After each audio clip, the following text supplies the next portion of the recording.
If you put up a massive billboard displaying the exact number of smoking deaths this year, people don't instantly throw away their cigarettes. We know instinctively that raw data does not force behavior change. Yet in professional settings, we constantly ignore this reality. Handing someone a comprehensive book on management doesn't automatically turn them into an effective boss. The problem is a flaw in how we design education. We often operate under the assumption that transferring information is the exact same thing as transferring capability. We act as content smugglers, trying to sneak facts into people's heads and hoping the right actions will follow.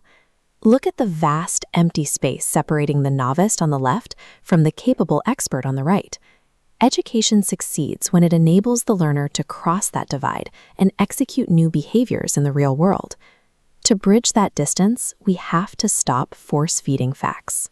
Instead, we need to diagnose the specific gaps standing in the learner's way. The first barrier is the skill gap. This occurs when a person understands the theory of what to do, but lacks the practice required to physically execute it.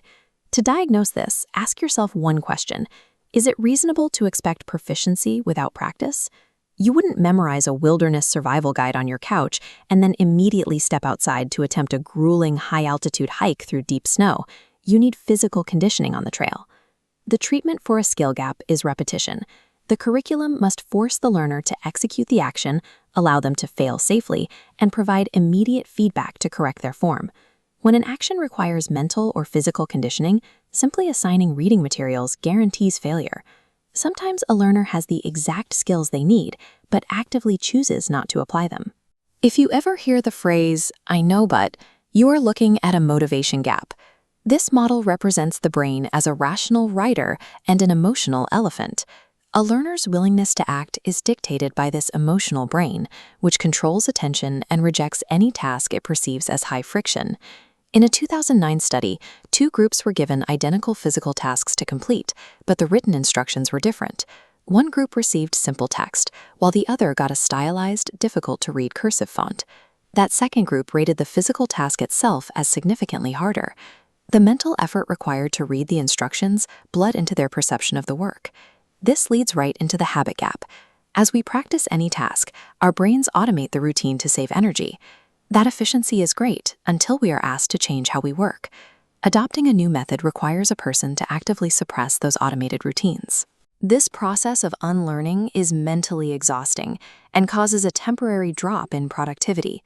When Tiger Woods completely reconstructed his golf swing, his tournament results initially plummeted.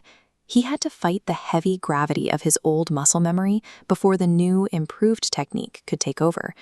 Training will only succeed if it accounts for the heavy momentum of existing habits and actively reduces the emotional friction of unlearning them. Finally, we face the environment gap. This happens when a person is fully skilled, highly motivated, and ready to work, but their physical or digital surroundings guarantee failure. If a road has a severe pothole, building a suspension bridge over the gap is a waste of resources. You just fill the hole. Corporate training is often the expensive suspension bridge. Fixing broken software or clarifying the user interface is simply filling the hole. We can offload the cognitive burden from the user's brain by placing knowledge directly into the world. We do this by embedding clear visual cues and checklists right where the work happens. Sometimes the most effective educational design requires absolutely no teaching at all. It just requires clearing obstacles from the system. We have to stop acting as content smugglers trying to push data into people's heads and start acting as architects of change.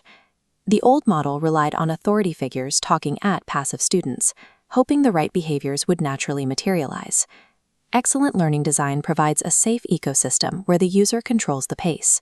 It allows them to experiment, fail without consequence, and ultimately feel smart and capable. Think about the projects you are building right now.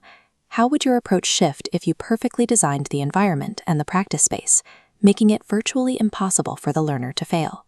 By accurately diagnosing the exact friction points standing in the way, whether they are rooted in skills, motivation, habits, or the environment, we stop building roads to nowhere and start building reliable bridges to expertise.